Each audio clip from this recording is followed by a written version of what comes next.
I'm just gonna start this video off by quickly saying I am so sorry that I have been gone for so long. It's been like a month or a little over a month and a half, and I am so sorry. But baby girl was going through some shit. So I'm back. If you are new here, hi, I'm Sade and welcome to Sade's Mix. On Sundays, I talk about a crazy true crime story, my life here in South Florida and its beautiful hidden gems. And if any of that interests you, don't forget to hit that subscribe button. And if you enjoy this video or any of my other videos, go ahead and give them a thumbs up. This video is just a quick update video because I felt so bad leaving you guys in the dark. I also want to just say I gained a lot of subscribers during my hiatus. I think about like 125 or 130. Thank you to everyone that subscribed, liked, comment, DMs me, was like, hey, when's your next video? I definitely, absolutely, positively appreciate that. I'm just on here letting you guys know like what's been going on with me. So after my last video, which was an update video, just like my life and like where I was going with my career, I want to let you guys know that I actually passed. I passed my RBT exam. So I'm officially a registered behavior technician. What that basically means is that I am specialized to work with individuals with autism. I also work in the field of ABA now, which is applied behavior analysis. If you guys want a video about that and like my experience from like my first day, go ahead and leave a comment down below if you guys want to know a little bit more about RBTs or what I do. But I passed and I got a job in my field doing exactly that, helping kids, adults with autism. And for the first time in my life, I finally feel like I found my freaking purpose, right? Anyone that is a psych major knows that like there's so many avenues with psychology, and it's like, what do you do?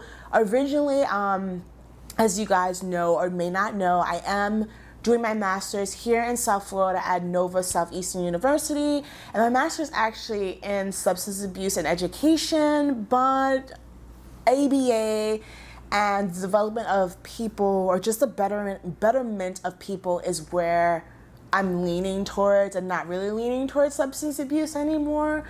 That's no longer my identity. So I'm super happy. I have my first client. She's flipping amazing.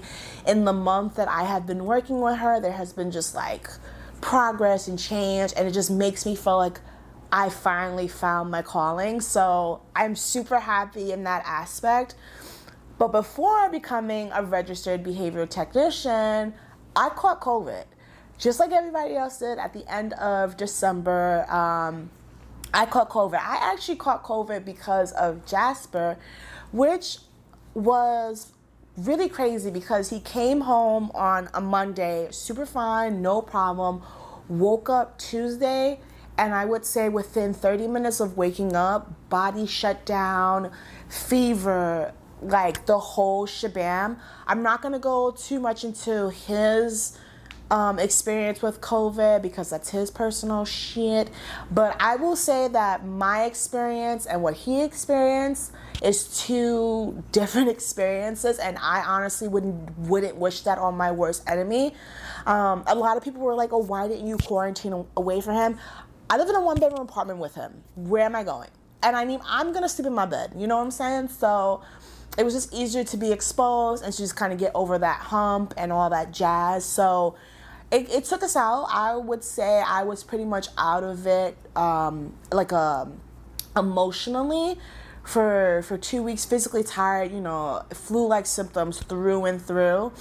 And like I still have kind of like these lingering symptoms, but I am feeling so much better from that experience. But after recovering from COVID, I kind of went into like a downward anxiety, depression phase where I basically just needed to recharge my batteries. I was overwhelmed with the fact that I was changing professions. I was overwhelmed with the fact that I won't be doing so much customer service and I actually have to take care of somebody and someone's progression in life is in my hands. And I was really afraid of like change in my relationship, change with my friends. Everyone's having babies and getting married, and it just became so overwhelming that I kind of fell into a vicious cycle of crying every day and shutting down and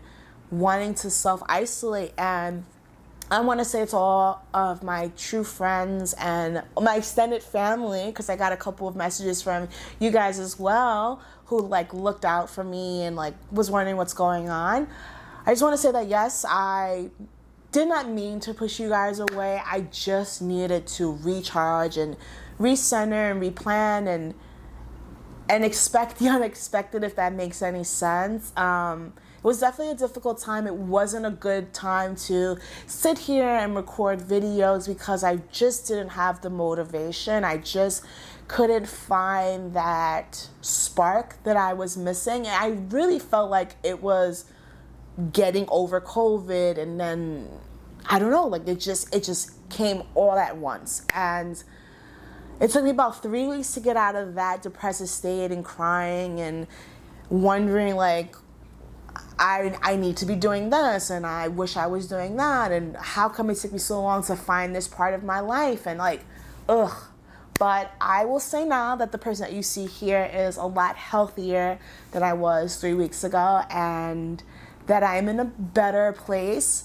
During that transition of leaving customer service and going into my actual field, I was also dealing not only with my depression and my anxiety, I was dealing with imposter syndrome. If you're new here, then you may not be aware, but I do have a video on imposter syndrome and like the effects and how to get over it. I will link that down below or link it up here. Either way, check it out. It's a great video.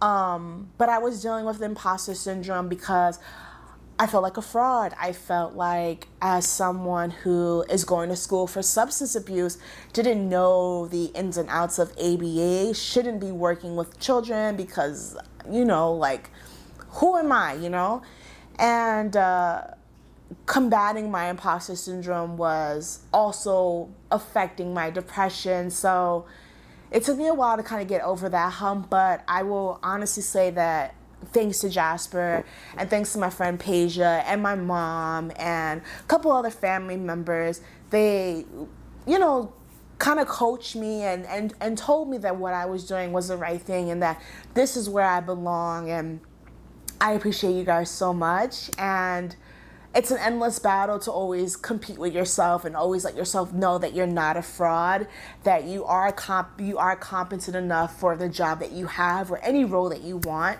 Imposter syndrome can affect anybody, and if you are suffering from it, reach out to someone, talk to someone. Don't do what I do, which is self-isolate, worry, overthink, and cry about things when you have friends and family to reach out to. Or hey, I'm here. You can hit me up with a DM. I'm always here to listen and support anyone that's going through a tough time. But yeah, definitely check out that video so you guys can know a little bit more about imposter syndrome, how I rewired my brain to beat it and stuff like that. I do want to let you guys know that yes, I will still be doing true crime videos. I will still be doing vlogs here about the beautiful South Florida. As you guys know, Florida doesn't give a shit about COVID, so pretty much everything is open, full effect, and I'm gonna take full advantage of that while being safe, guys, of course. And that's all that I really have to say for you guys. This video is short and sweet. I absolutely miss recording YouTube videos. As you see, my puppy will kind of be in a lot of my videos. She's asleep right now, and I'm just excited to get back on YouTube. I got a lot of videos lined up for you guys, so I absolutely cannot wait. Comment down below what videos you do want me to touch base on, or any people you want me to talk about. This is a side note, I have been hella fascinated with crimes committed by individuals who are suffering from CTE, which is that brain injury, from wrestlers to football players to even basketball stars who have been impacted by it and who have committed heinous crimes. So you may see a couple of those videos pop up as well. But yeah, I can't wait to start uploading content for you guys, and that's all I have for you guys. I absolutely missed you guys. I can't wait to see you guys in the future. And like I said, comment down below on whoever you want me to talk about, or, you know, just leave me a little heart down below. I appreciate you guys, and if you've made it to the end of the video, you are my best friend. Don't forget to like and subscribe if you enjoyed it here, and I will be seeing you guys in the next video. Peace.